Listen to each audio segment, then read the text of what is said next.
Hi guys, welcome to episode 3 of my moving vlog series. I mean, by looking at the title of this video, you already know what we're going to be doing today, right?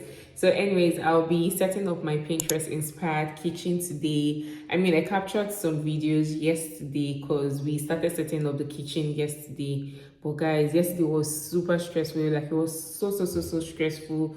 We had a lot to do. Like it was just stressful. Like, I don't think I've been that stressed in my life as much as I was yesterday. But anyways, today is going to be a continuation of yesterday's setting up. Like, today is just going to be setting up my Pinterest inspired kitchen, and also you guys spending a day with me living in my apartment, right? So yeah, come along guys.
I hope you guys enjoyed spending the day with me in my new apartment, and I hope you love my kitchen as well. Like, I'm so in love, I'm obsessed with it. I need to rest guys, so I'll be ending the vlog now, and yeah, I'll see you in the next one. Bye for now.